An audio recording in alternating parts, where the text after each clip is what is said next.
Welcome, everyone. My name is Barbara Tyron, and I am co-chair of the Yale Alumni Nonprofit Alliance in DC, and also a graduate of the School of Management. It's my pleasure to welcome you to meet the 2020 Yale DC Community Service Summer Fellows, an online event that is sponsored by the Yale Club of Washington, DC, First Gen Yale, and YANA, as we're called, YANA DC. For those who may not be familiar with First Gen Yale, it is a mission-driven startup for alumni from diverse backgrounds, including being the first in their family to graduate from college or graduate school, as well as those from underserved backgrounds. The Yale Alumni Nonprofit Alliance was launched in 2011 to organize and leverage the collective power of Yale's nonprofit alumni network for the greater social good. With that background, I would like to turn it over to Maria Vera Whalen. She is Vice President, Community Service for the Yale Club of Washington, DC, and she will introduce our speakers this evening. Thank you so much. Thanks, Barbara. Hi, everyone. Good evening. Thanks for joining us. As Barbara said, I'm the VP of Community Service for the Yale Club of DC, and looking forward to introducing you to our wonderful summer fellows this evening.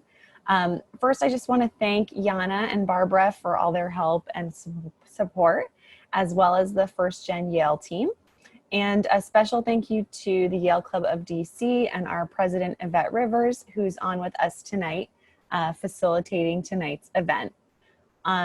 So as many of you may be aware, every summer the Yale Club of Washington, DC awards community service summer fellowships to current undergrads at Yale.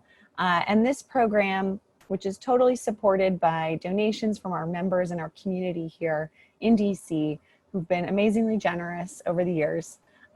It really enables the students who come and intern here, or in this case, remotely, as it was this year, for local nonprofits, to contribute to causes that they're passionate about and to learn about working for a nonprofit, all at no cost to the nonprofits and at no cost to Yale. This program is totally supported by donations. So a big thank you to all who have contributed to make this possible. And with that, I really would love to just get started with introducing our summer fellows. So what we're going to do this evening is you're going to hear a little bit from each of our 3 summer fellows from this past summer. They're going to tell you a little bit about their experience, what they worked on with the different nonprofits that they interned with. And then after each of them speaks individually, we'll have time at the end for questions. So because we have a nice manageable size group tonight, we'll probably keep it pretty informal and you can ask questions after they share. But if you do think of a question, during the time one of them is speaking and you want to jot it down, you can always enter that in the chat and then we can always come back to it when we get to the Q&A portion. That's pretty much it. I think unless there are any questions, I don't see anything in the chat. We'll go ahead and get started. So first, I would like to introduce Kara O'Rourke. She is Yale College class of 22, and she spent the summer interning for a wider circle. With that, over to you, Kara. Hello.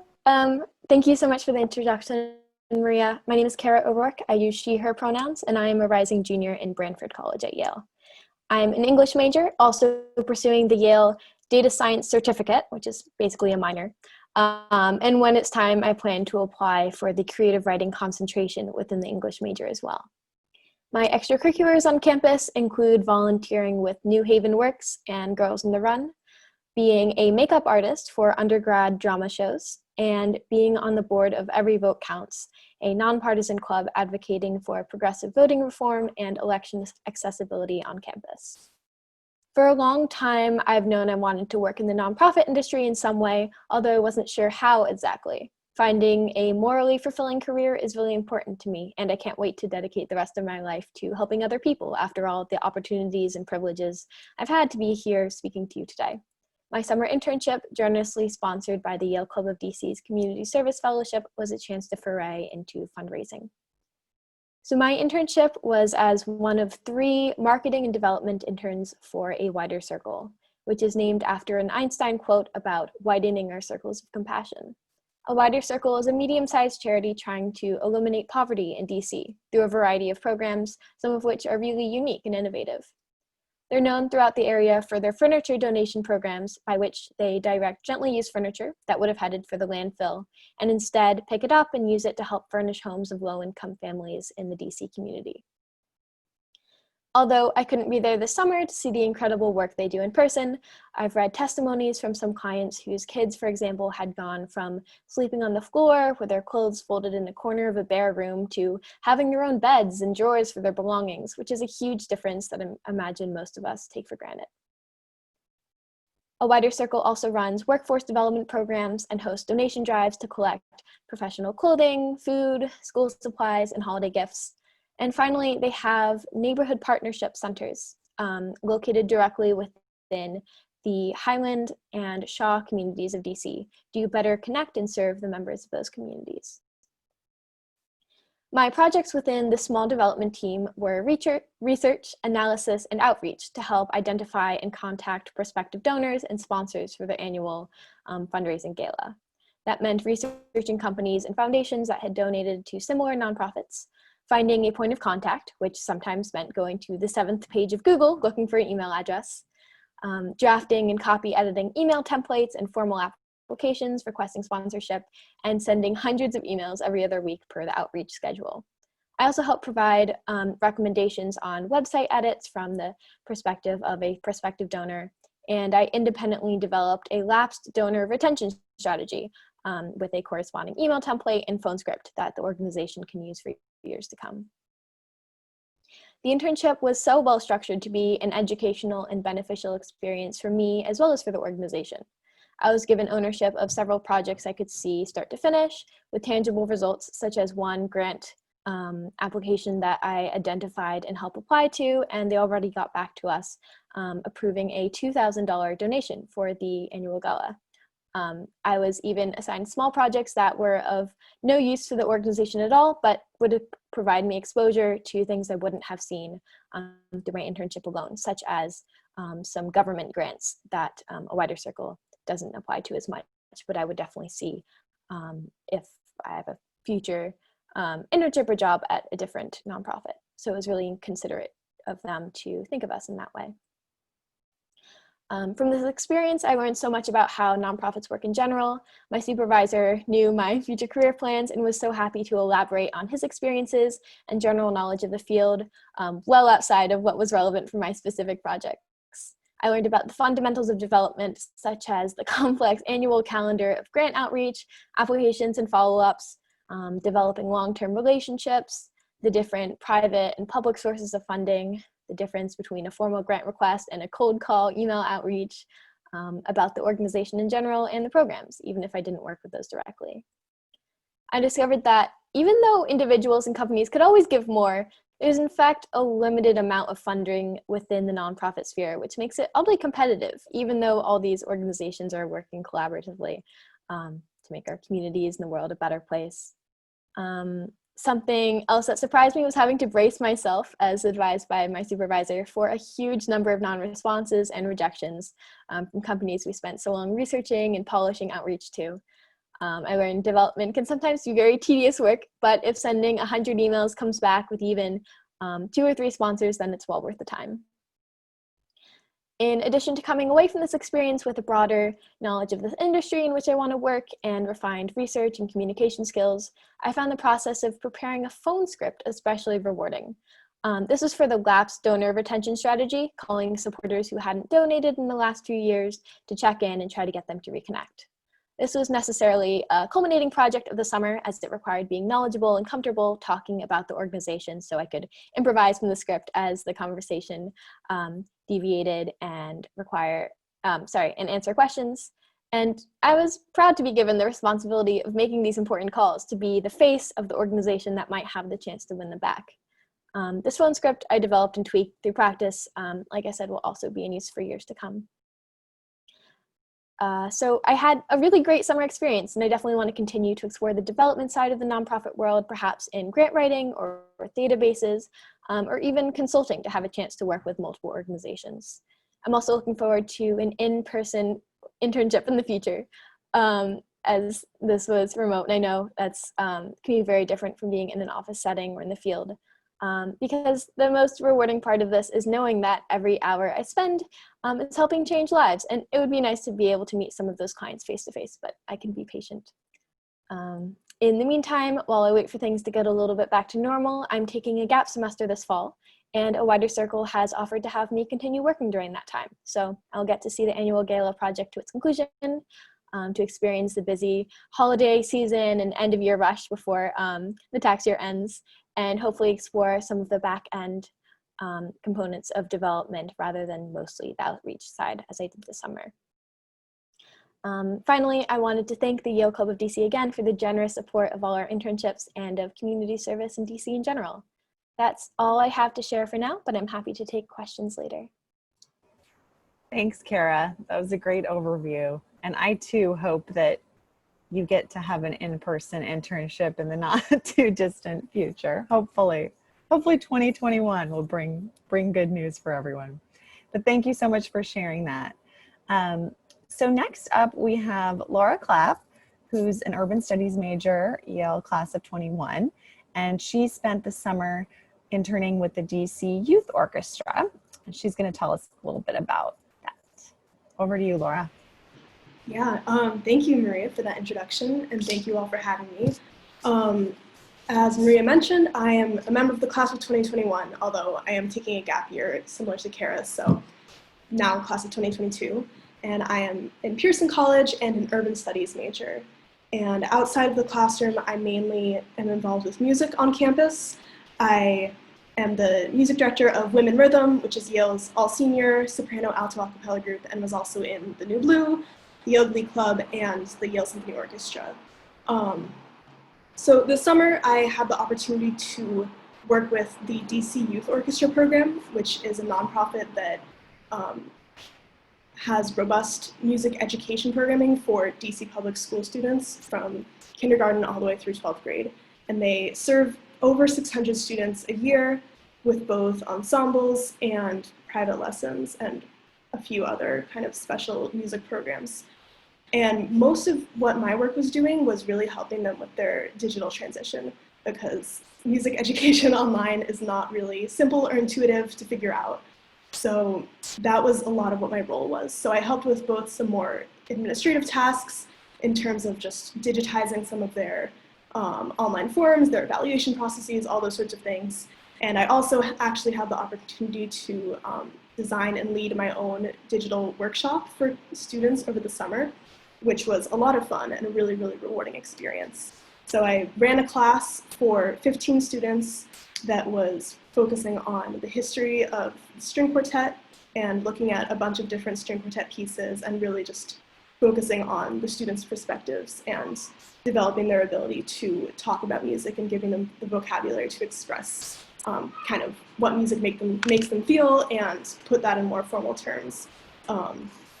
And leading this workshop was just definitely one of the highlights of my summer and one of the most inspiring things I've done all summer, and a really just much needed like check back in with why music can be so meaningful, why working with kids can be so meaningful, how smart kids are. They had amazing things to say about all the pieces that I showed them, and just all those sorts of really important reminders for myself, and also I think for them it was a great kind of way to reconnect with their community of peers within DCYOP. So that was my major project of the summer, but I did also work with the development team a little bit to do some kind of donor analysis type projects and just kind of get exposed to what the development side of a nonprofit is. Obviously not as much as Kara did, but I did get to see a little bit of that up close. And I also worked on some translations for the website because they do serve a very large Spanish-speaking population within DC. So that was the majority of my work for the summer. They are looking into, DCYOP is looking into hiring me for the fall to keep working for them because I'm also taking a gap year.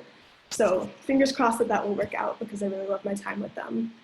And I think just one of the most rewarding things for me working with DCYOP was seeing an entire organization transition to a completely online model when their programming was not at all intuitive in that setting.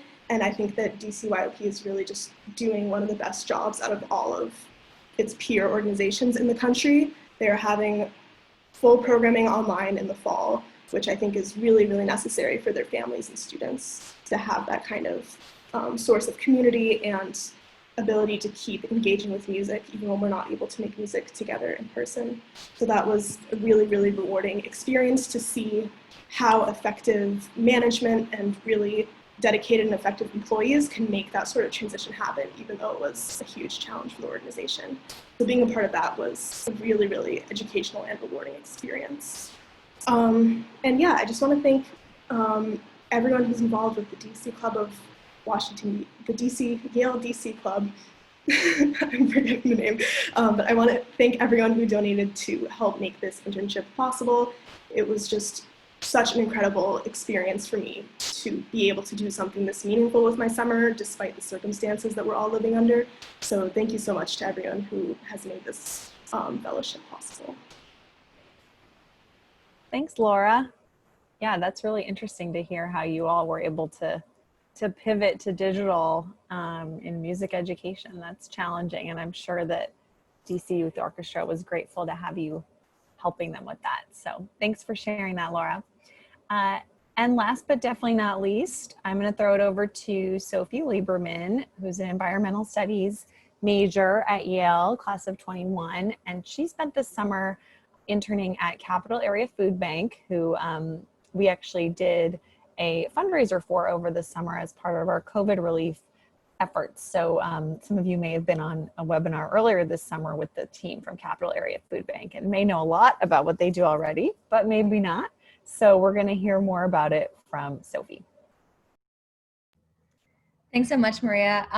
Yeah, hi. Like Maria said, my name is Sophie. I use she, her pronouns, and I'm an environmental studies major, concentrating in the environmental humanities. Also, I apologize, I'm sitting next to a window that's kind of busy if there's traffic background noise. So outside of that on campus, I was a farm manager for the past 2 years on the Yale farm. I am a foot leader. I've been a foot leader for 3 years, and this year helped plan the programming that we did for virtual foot. And I've also had a number of roles at the Yale Hillel and Slifka Center, and was the Hillel student president my junior year. So this summer, like I'm sure Laura and Kara experienced, my job looked quite different than what I was expecting. I was initially hired to assist with the management of the urban demonstration garden because my interests really lie in urban farming and sustainable agriculture and food justice. And then once COVID hit, that kind of became not possible at all to have any programming on the urban farm. And I also wasn't able to travel to DC. And so the Capital Area Food Bank and the Yale Club of DC were both really generous in allowing me to just switch to a completely different position within the organization, one that I didn't have much training for, which was a nutrition education intern in that department. And it ended up being a fantastic experience. I had a really great mentor and boss, Renee Key, and it was extremely meaningful to work at the Capital Area Food Bank during this time. I knew that food access was always an issue, but none of us expected how pressing of an issue it would become just within these past few months. So like you guys know, probably the Capital Area Food Bank provides food to over 400 different pantries that they partner with in the DC, Maryland, and Virginia area. They also do cooking demonstrations and distribute information to improve nutrition literacy. They run mobile markets in food deserts where there isn't access to fresh food. They also produce detailed reports about hunger in the region, and they just came out with a new one, which is really interesting if you want to look at that online. I learned a lot from it as well because I couldn't visit the DMV area to actually see what was going on there. So in the nutrition education department, I supported efforts to bring as much healthy food as possible to the pantries and the partners that we work with, and ease barriers to healthy eating habits in the communities that we served.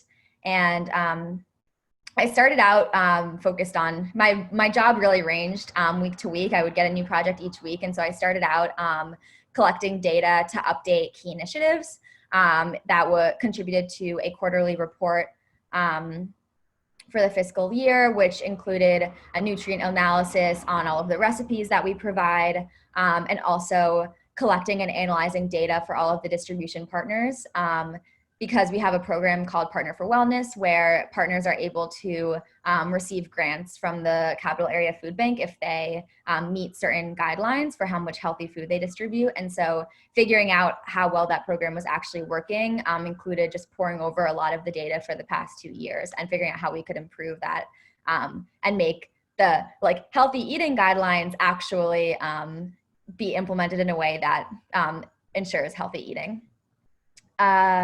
I also then was able to start working on more ground up projects where my boss would come to me with ideas that she had and kind of send me to do research and come up with a proposal. And so these included a community wellness ambassador fellowship, where we would hopefully be able to train community members to become nutrition educators. And that would then eventually lead them on a path to employment with the Capital Area Food Bank, with the goal of kind of putting this nutrition education more in the hands of the communities that we serve, and also allowing people who had a particular interest to have access to more opportunities. The other program that I developed was for a community garden co-op. So like I mentioned, I was initially supposed to work on the community garden, but because of COVID, we're not sure what there are a lot of negative effects that we're all aware of, but one of the silver linings is just being able to kind of pivot a program so completely because of the new circumstances that we're living in. And so my boss and I collaborated to come up with a plan to divide the community garden into plots that we would be able to give out to community members who had a previous knowledge in farming. And I thought that was really special to just kind of increase food sovereignty and allow for more culturally appropriate food access. And there's a lot of research, so that has been shown that it kind of affects the whole community when a few of its members are producing their food. You can have kids come to the farm. And so that was a really special project for me to be working on. And then the last thing was developing COVID-friendly nutrition education, because our department really had a lot of its programming just not be able to continue happening as it was since so much of it was in person. And so coming up with presentations online. For example, I made a presentation about macronutrients, which I hadn't learned about since high school biology. And that was supposed to be for our nutrition education ambassador program to teach the ambassadors kind of the basics of nutrition. And so I created the starting curriculum for that. What I got out of this job was really an inspiration from my boss for how much freedom she had to pursue her own goals within the organization, and then also pass that down to me. And really the way that she responded to current events, which the organization was doing as a whole, but I, going into it, wasn't quite sure how that would be specifically happening within the nutrition education department, was really special. So for example, these ambassador programs that we were coming up with were kind of in direct response to the racial justice and Black Lives Matter protests that were happening in June, because we sensed a need to give a lot more agency to the communities that we were serving and think about how we could uplift and elevate these people on their career paths. And so that was really important to me and to my boss, and also something that I learned about what it would be like working in a nonprofit and responding to the very pertinent issues of the day. So I think that's something that I will definitely look for in future nonprofit work. It was just an experience that I didn't expect to be working at a food bank during COVID, and it really gave me a sense for the type of work that food justice and sustainable agriculture involves, especially because I wanted to try this out after having worked at the Yale farm for so long, where I have a salary that's paid by Yale, and we always have much more labor than we need. Transitioning to an organization where the people we're serving depend on us a lot more, and the choices we make can really impact people's lives. It was a great experience for me. And then, so I also am planning on taking a leave of absence this semester, and I will be moving to a farm in rural Illinois, where my friend has farmland that she has inherited through her family, and we will be converting soy and corn monocrop into sustainable agriculture and agroforestry project, while doing research on the potential for carbon capture in agriculture with some professors at Yale. And so I'm really excited about that project and about just kind of what's in store for me in the upcoming semester. And I think that going from the urban environment and the communities that we were serving at the Capital Area Food Bank to this will give me some really good context and grounding for the work that I'm going to be doing this coming semester. And so I just, again, want to say how grateful I am for this opportunity, especially in such a turbulent time. It was amazing to be able to be working in this environment, and to be able to have funding to do what I'm really passionate about. So thank you very much to the Yale Club of DC and whoever's on this call. Thanks, Sophie.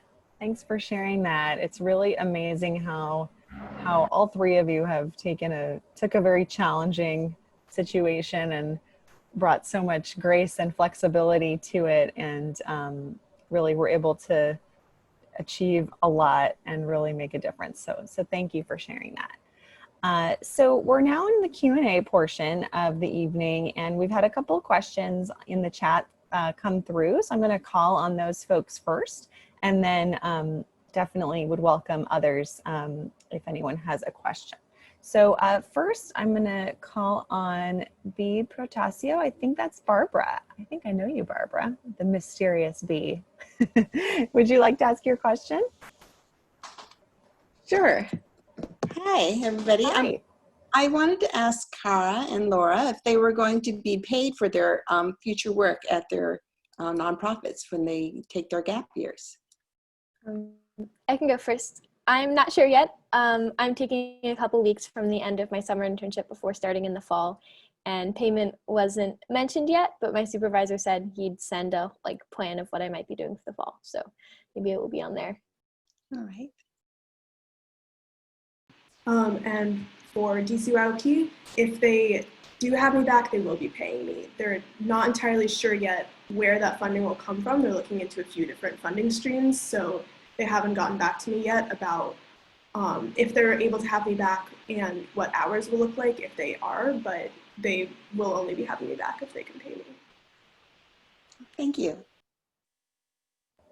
Great. All right, so let's see. Just make sure she's still on. We had some questions and some networking opportunities, I think, from Rachel Littman. Rachel, do you want to share?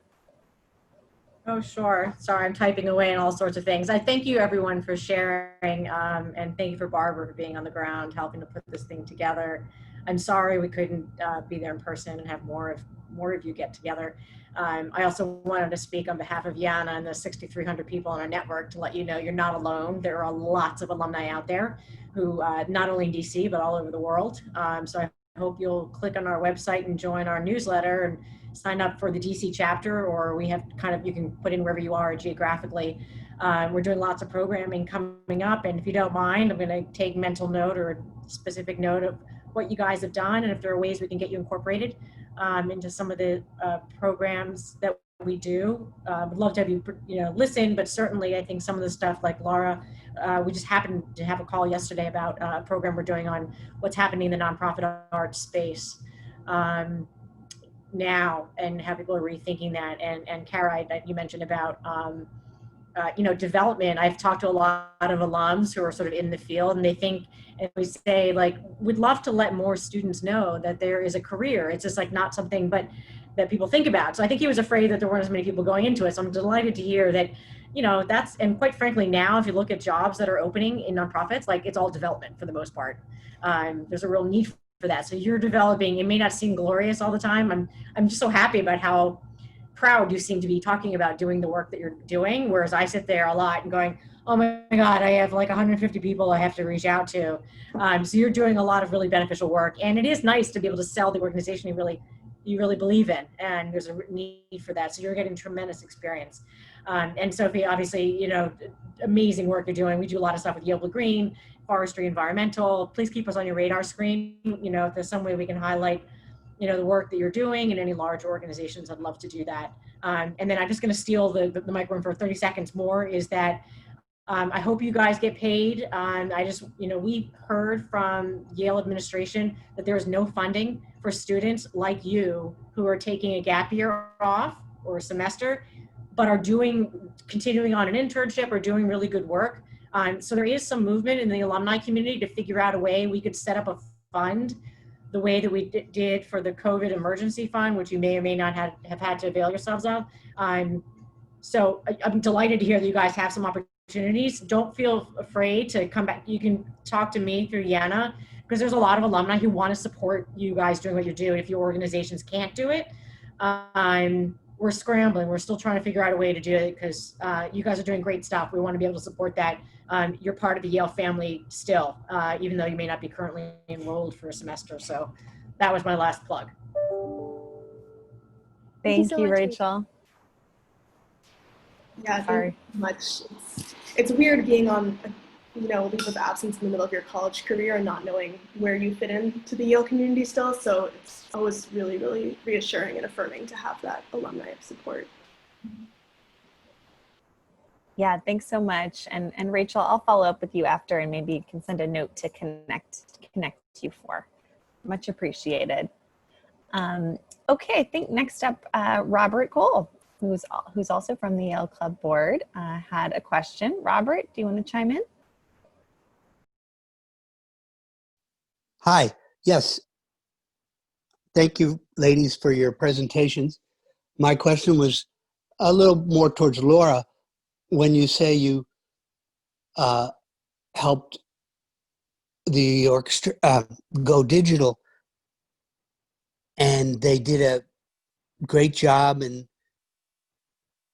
I think you were comparing them to other such organizations. Did you interact then with the Kennedy Center or Strathmore Hall, and how they were doing with their education programs? Yeah, that's a great question. Thank you so much. So I personally didn't interact with those organizations in my role, but I know that other people within my organization did. I'm not sure about Strathmore, but Kennedy Center, certainly they were in conversation with. And the kind of word on the street is that these bigger arts organizations have had a lot more of a rocky transition into doing anything in the digital space. And I've witnessed the same so I'm from New York, and Lincoln Center and all of its affiliated organizations and Carnegie Hall, all these sorts of big arts institutions have not had that big of a voice in this time from what I've seen.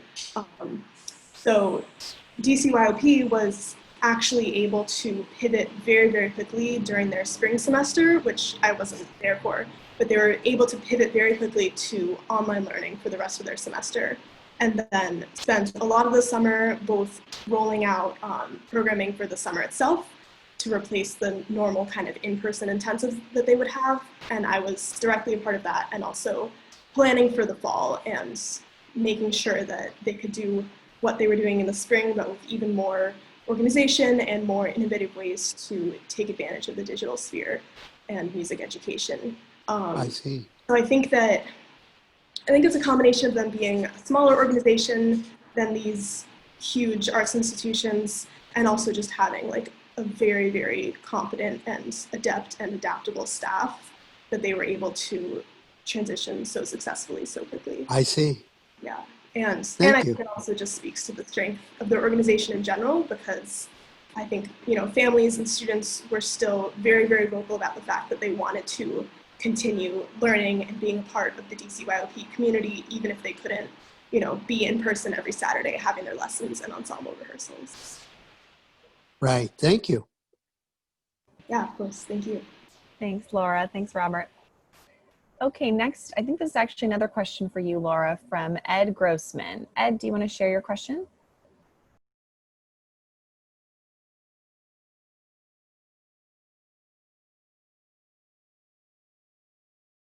I think you might be muted.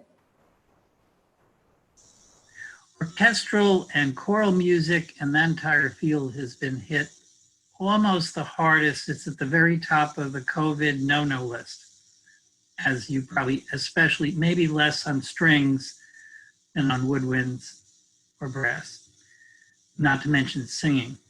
And I'm curious, and that therefore it's been one of the most challenged fields to adapt. So I'm curious about two different questions. One is, how have you felt that you've adapted, and that where do you see the field going, especially with youth, many of whom may not be technologically equipped necessarily to deal with this? And then separately, I've been involved with some other groups up, which are Strathmore Hall based, which is up in the Maryland suburbs. One is the Maryland Classic Youth Orchestra. The other one is Young Artists of America. And I'm curious as to whether you've seen any opportunities or chances for groups to collaborate in this new field of what I'll call non-live music. Yeah, thank you so much for those questions. I think your first question is definitely, you know, what's pressing on everyone's mind is how on earth is the music community in particular going to adapt to this new reality? And that's something I've definitely felt acutely in my own extracurricular pursuits at Yale. I'm supposed to be music directing an a cappella group this year, and we can't, you know, meet in person to rehearse. So what does that look like? So that's definitely been a question weighing on my mind all summer. I think that there's a difference between music education organizations and like different musical institutions. And they each kind of present their own set of challenges and opportunities in this digital sphere.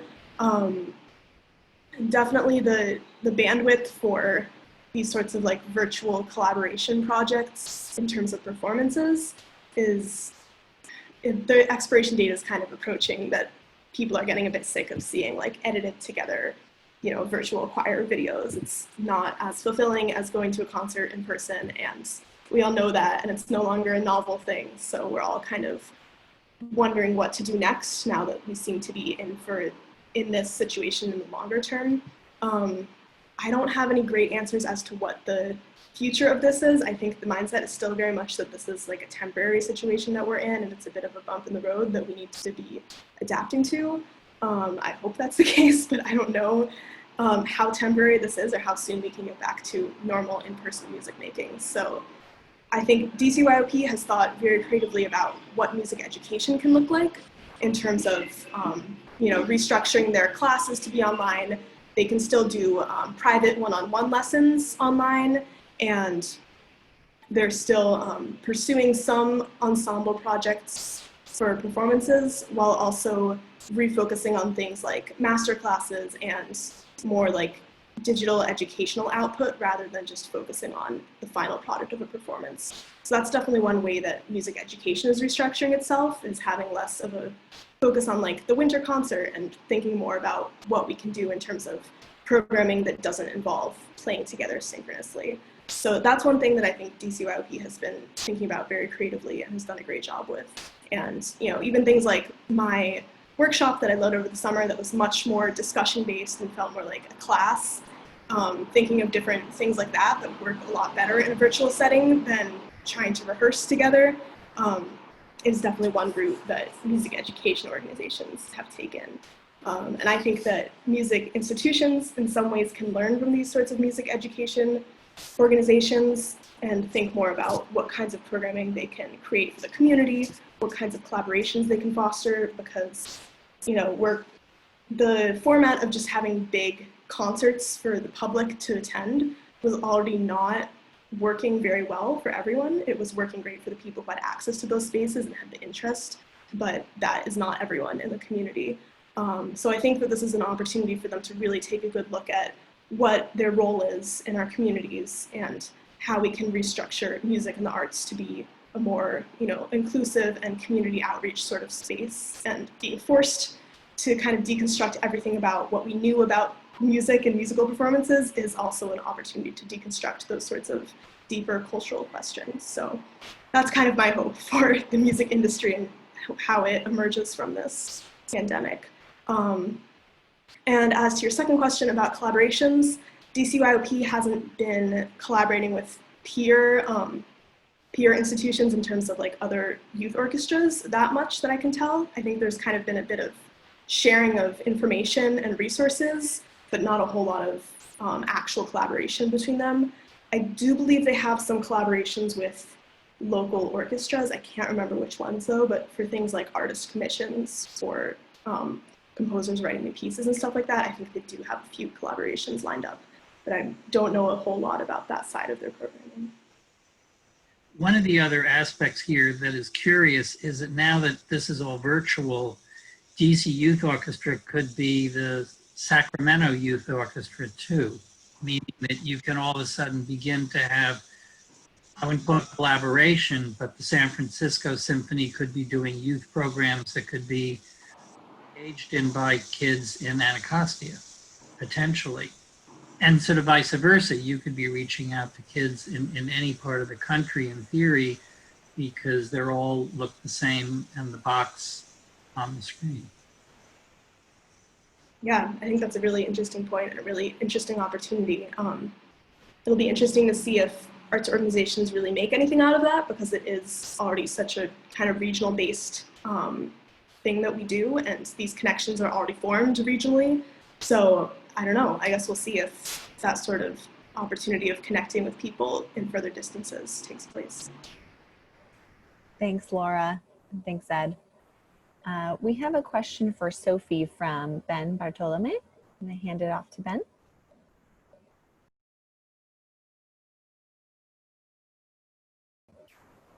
Oh, Ben, we don't hear you. You're not muted, so it might be a speaker issue. Hello. There you are. Thank you. Sorry about that. All right. I was gonna say before I start my question that my wife works for a performing arts organization here in DC and in development, and she's the manager of like operations and data. So if that's interesting for anyone, I know that you said that you're doing a data science certificate, Kara. But happy to connect people. And yeah, and then I'm reflecting more on my question for you, Sophie, in terms of kind of like what we as individuals can do personally for our respective, I don't know, like sustainable food practices and sovereignty and such. But but like, is it like a surprisingly small amount of land that like people can use to like sustain themselves or sustain a decent amount of their consumption? And I presume that as you know, like for larger co-ops and such, like the more people you get in a given area, like the less land that you need per capita in order to like keep people going or anything. But yeah, like any insights on that would be really appreciated. Yeah, definitely. Well, one of the things that I thought was really interesting was when my boss brought this idea to me. The piece of land that the Capital Area Food Bank has is only half an acre, which an acre is like, I don't know, a city block or something, or smaller than that. So it's not very much, but this kind of project has been like initiated all over the country, having these kind of neighborhood farms and having plots of land that different community members can use to farm. And so I think doing that research and like hearing stories of how these other farms did it, like showed that it's really common for people to take the like extra food that they have and distribute it among the community. And it's really like there's all these other effects besides beyond just like growing the food, like the kids will have healthier eating habits.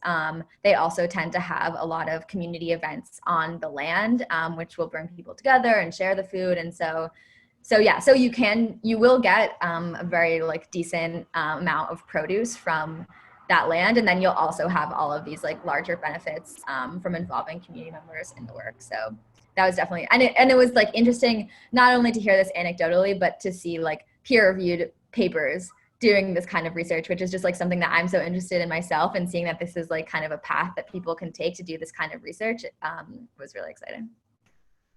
Thank you. Thanks, Ben. Thanks, Sophie. I'm going to call on Derek. He has a couple questions. Hi there. Good evening, everyone. So first question is for Sophie. Do you have any sense of sort of what the one or two biggest obstacles might be currently to healthy eating for the communities that you kind of interacted with and served? Was it access to good food, or was it healthy food, or was it sort of knowledge about how to sort of eat, sort of like macros and stuff like that you were mentioning? So that's the first question for Sophie.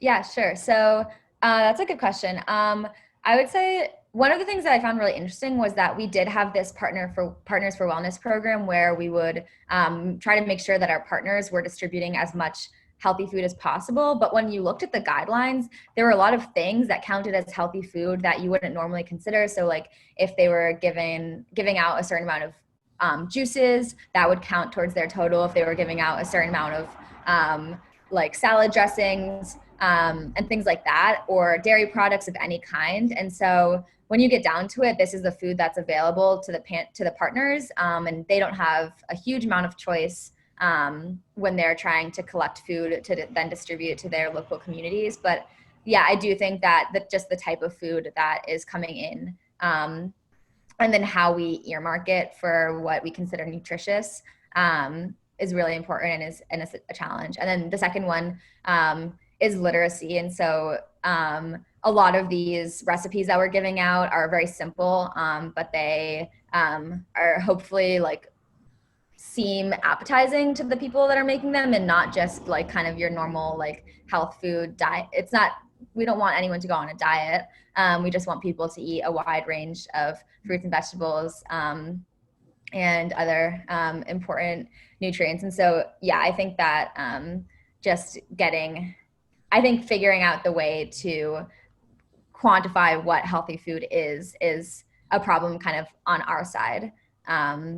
And that is also like communication that needs to happen within the organization, because there's many more people who are working directly with these partners who are having them come in to pick out the food. And so like having that general understanding within the organization is, I think, a challenge. I do have a follow-up question for all three of you guys. So obviously we're in a very unique moment right now, and all three of you are taking kind of sabbaticals, it sounds like, or breaks or gap years or whatever you want to call it. Are all of you doing it just for one semester or for both semesters? Are you hearing of your colleagues and friends also doing similar things, or are you hearing about people who are actually going back? And also, and finally, sort of, is Yale saying anything one way or the other about whether students should sort of consider taking a gap semester or a gap year? Just curious what the state of things are right now. Yeah, I think, well, we were talking about this like kind of before everyone joined the call, about how unique Yale is and making it quite easy for us to take time off, which we really appreciate. I think it's always been, I've always known people who have taken time off in normal times. And so it's like a very normalized thing to do, which I think is a really healthy environment to be in. I think I know it's like split between my peers, whether they're taking the semester or the whole year, but also Yale isn't forcing us to decide right now. We have plenty of time to decide that. So I think it's really, we're going to see what it looks like in the spring. Similarly, I'm only committed to taking the fall for now, but I'm undecided on the spring. Part of that depends on what Yale's plan for the spring semester looks like, and what opportunities I might have on my end for making the most of my time. And the Yale's been really good about encouraging people to defer who aren't willing to very strictly adhere to the very strict safety guidelines. So I think that will make it a lot safer for those who do feel the need to return to campus as well. I know a lot of students more on the STEM side are more likely to go back, whether if they're on the med school track, they've got many years of school ahead of them, or a lot of research facilities and labs are, and even lab classes are still open in limited capacity. So there's not too much of a difference there, at least. And I'm actually taking the full year off. I've made that call already. And I do have a lot of friends who are doing something similar to Kara and Sophie, and for now have just committed to taking the fall off and are going to reassess come spring semester. But yeah, I think that in my original class of 2021, it's really interesting to see what different people are doing, because some people, already had plans for grad school and they want to just stay on that track, like Kara was mentioning, or they were, they had an internship this summer that they're hoping to get a return offer for a post-grad job, so they want to just kind of finish out their education and go straight to that. But I think a lot of other people are like, I don't want my senior year to look like this. And especially a lot of my friends in music are taking time off because in-person music making on campus just isn't possible at all right now. Makes sense. Thank you. Thank you. I think we have time for one more question. And I think Ed had some follow-up questions. Ed, do you want to pick one more question to ask? I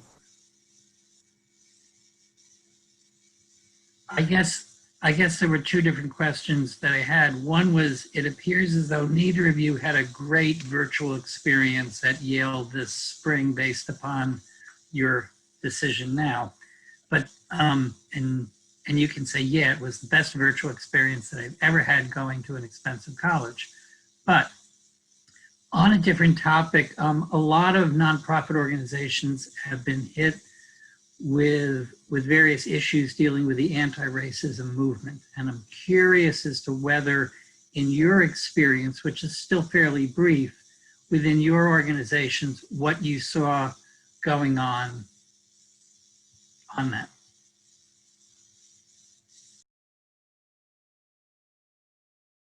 And that's to anyone and any of you. That isn't directed to one or the other.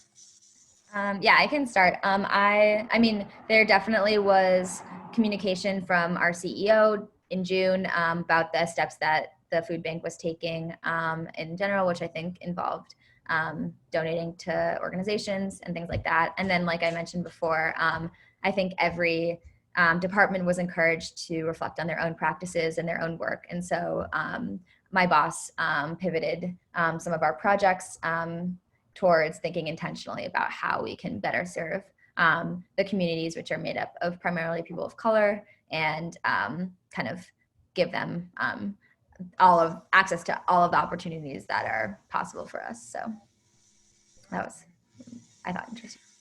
I should sort of also note that I think all of your organizations predominantly serve communities of color, I believe, all three of the organizations. Matt. Yeah, one thing I really like about A Wider Circle's philosophy is their little tagline is committed to ending poverty and not just mitigating it or lessening it, because it's not in a first world nation with so many resources and everything. This is not something that we should take for granted or just put up with. And so the focus of their programs is always on what can we do to get these people out of poverty and to look for systematic causes and therefore solutions. So I didn't see too much of the programmatic side being in development, but the solution, A Wider Circle was already kind of on the right track before this all hit, and they made a lot of steps to maintaining, if not increasing, service to those communities while they were some of the most hardest hit during COVID and everything. And yeah, as for DCYP, I think that music education, and in particular youth orchestras, are in a really interesting place with regards to anti-racism. because classical music, which is what DCYP mainly focuses on, is such a Eurocentric art form and has been weaponized by kind of white supremacist structures in so many ways, especially in this country in terms of, drawing connections back to Europe and ideas of white supremacy and white cultural supremacy. So questions of what does it look like to be teaching this sort of music to mainly Black and brown children are really, really difficult to grapple with. And I think that as music education and as classical music education goes, DCYOP was doing a pretty good job, as far as I know, of trying to consciously serve the communities that they engage with. But things like diversity of programming were not quite as robust beforehand.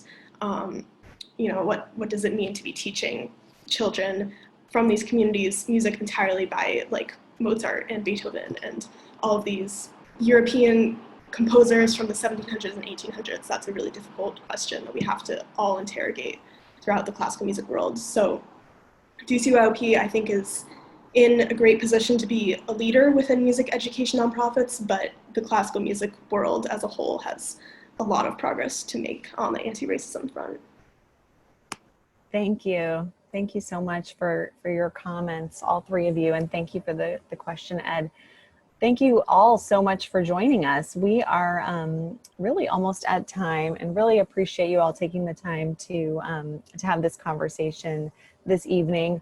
Special thanks to all of you for your questions, and of course to our three fantastic summer fellows, three truly impressive individuals. Thank you, Sophie, Laura, and Kara, for sharing your experiences and for your really thoughtful answers to these great questions. We really appreciate it and wish you all the best in the year ahead, the very strange year ahead. And I just truly, I think, speak for all of us in saying that it's really impressive how you guys have been so flexible and really embraced the challenges this past summer. So thank you for that.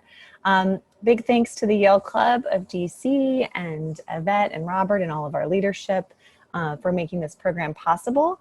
Thanks to First Gen Yale, and thanks to Yana for coming up with the idea for this event and making it happen.